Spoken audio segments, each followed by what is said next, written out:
네, 여러분 지금 무슨 기간을 보내고 있죠, 우리가? 맞아요. 사순절. 사순절의 기간이 이제 거의 끝나가고 있어요. 그래서 오늘은 종려주일이라고 하는데 바로 고난주간의 시작이에요. 내일부터 바로 고난주간이거든요.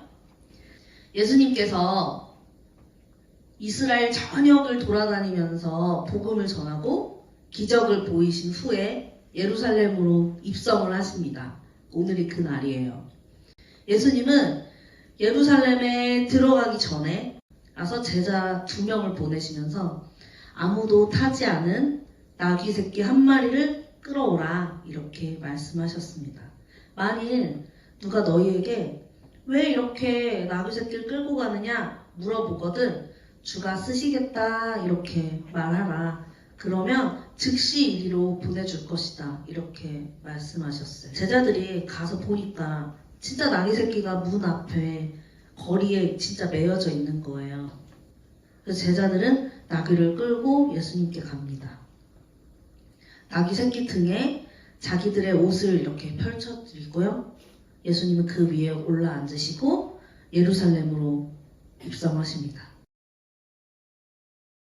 I was with him when he rode into town and the crowds gathered round. 사람들은 예수님이 행하신 그 놀라운 일들을 알고 있었어요. 예수님이 왕으로 오셔서 자기들을 통치해주고 이끌어줄 거라고 생각했어요. 그 현실에서 구원해줄 분이 예수님이라고 기대했어요. 그래서 예수님이 예루살렘으로 들어가자 사람들이 들판에서 나뭇가지를 꺾어서 그리고 자기 겉옷을 벗어서 서서 막 환호하며 기뻐하며 외쳐요. 앞에서 가고 뒤에서 따르는 자들이 소리 지르되 호산나 찬송하리로다. 주의 이름으로 오시는 이여 찬송하리로다. 오는 우리 조상 다윗의 나라여. 가장 높은 곳에서 호산나 하더라.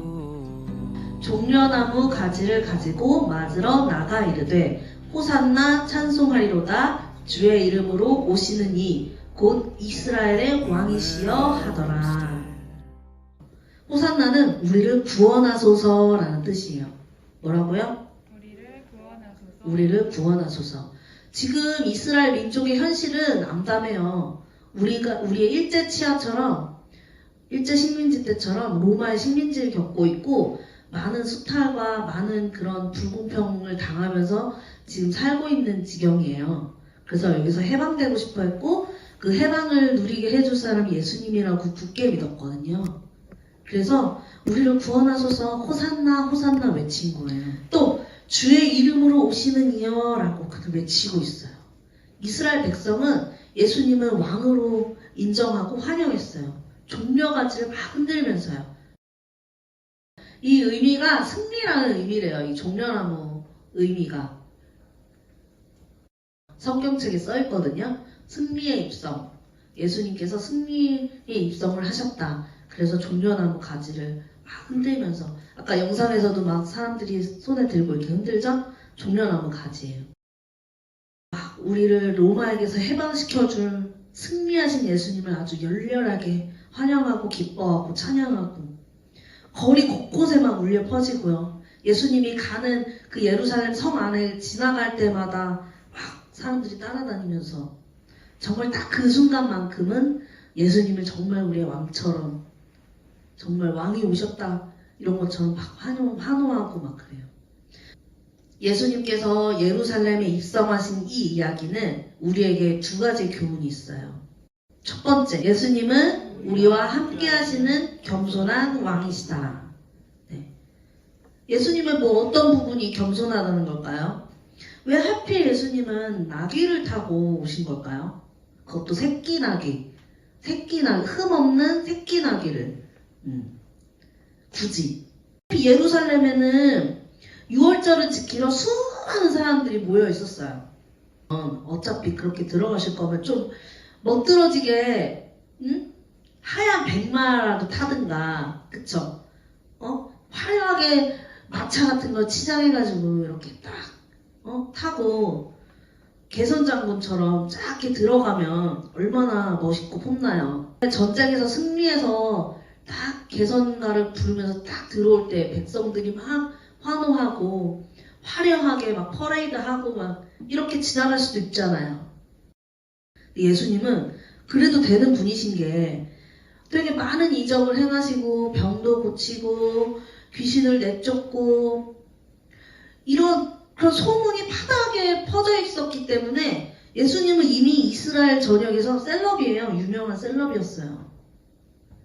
화려하게 짠 하고 등장하실 수도 있는데 근데 예수님은 그러지 않았어요. 이 성경 전체에서 가장 겸손한 겸손의 최고봉이라고 할 수 있죠. 이 겸손한 사람은 자기가 누릴 수 있는 그런 것들을 포기하고 남을 존중하고 자기를 낮추는 모습을 보여준대요. 도리어 백성들과 같은 모습으로 나귀 새끼를 타고 겸손하게 입성하셨어요. 어린아이부터 노인까지 모두가 편하게 가까이 다가가도록 아까 영상에서도 막 예수님과 막 인사하고 그랬죠. 친근한 모습으로 성에 그렇게 들어가셨어요. 그리고 예수님이 새끼 나귀를 타신 거는 스가랴에 나온 예언을 이루기 위함이에요. 시온에 따라 크게 기뻐할지어다. 예루살렘에 따라 즐거이 부을지어다. 보라, 내 왕이 내게 임하시나니 그는 공의로우시며 구원을 베푸시며 겸손하여서 나귀를 타시나니 나귀의 작은 것 곧 나귀 새끼니라. 이 예언의 말씀이 구약에 이미 있었어요. 그래서 예수님은 왕으로 오셨기 때문에 이 예언의 말씀을 성취하시려고 일부러 나귀 새끼를 타고 겸손하게 예루살렘에 들어가신 거예요. 놀랍지 않나요? 친히 그 예언을 성취하시면서 사람을 위한 겸손의 왕으로 이 땅 가운데 오신 거고 친히 우리에게 겸손의 본을 보여주신 겁니다. 자, 우리가 오늘 이 종려주일 말씀을 들으면서 배울 수 있는 교훈 두 번째. 예수님은 우리가 찬송드려야 할 분이시다. 예루살렘 백성들은 왕이신 예수님이 입성하시자 여러 모양으로 예수님을 찬송하는 모습을 보여요. 몸으로는 막 나뭇가지와 옷가지를 입성하신 예수님 앞에 펴서 예수님을 높여드리고 입으로는 찬송합니다. 우리의 왕이시여 호산나 외치고요. 기뻐하고요. 그렇게 행동으로 막 사람들은 표현했어요. 사람은 어떤 위대한 존재 그리고 놀라운 존재를 마주하게 되면 자기의 몸을 통해서 표현하고 싶어 해요. 그것은 우리의 몸동작이 될 수도 있고 목의 소리를 통해서 노래하는 것이 될 수도 있고 더 나아가서 찬송받으실 하나님을 우리가 기억하면서 우리의 삶으로 그걸 나타내는 그런 모습이 바로 하나님을 찬송하는 것이 될 수도 있어요. 이 종려주일 예수님이 예루살렘에 입성하신 이 길에 비록 사람들이 막 환호하고 찬송하고 우리의 왕이 오셨다 하고 기뻐했지만 그 길은 곧 죽음의 길이었어요. 단 며칠 만에 사람들이 돌변해서 막 예수를 죽여라, 십자가에 못 박아라 이렇게 외쳤고요. 단 며칠 만에 정말 처참한 모습으로 십자가에 달려서 죽으실 걸 주님은 이미 아셨어요. 예수님은 모르고 예루살렘에 가지 않았어요. 이미 아셨지만 묵묵히 죽으시러 그 새끼나귀를 타고 겸손하게 들어가신 거예요. 여러분, 예수님이 가르쳐주신 가장 첫째 되는 계명이 있어요. 내 마음을 다하고 목숨을 다하고 뜻을 다하고 힘을 다하여 주 너의 하나님을 사랑하라. 이게 가장 첫째 된 계명이에요. 여러분, 사랑하는 사람은 서로 닮는다고 하죠? 알죠?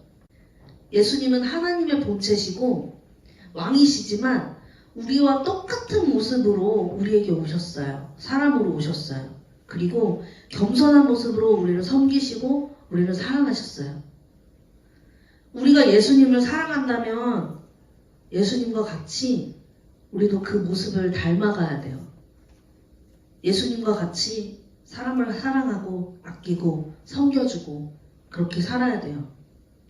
우리가 남들보다 잘나고 교만한 마음으로 나만 성공하고 떡떡거리며 살고 그렇게 사는 것이 다가 아니라 사람들의 눈높이에 맞추고 이해하고 그들을 섬기고 그렇게 살아야 해요.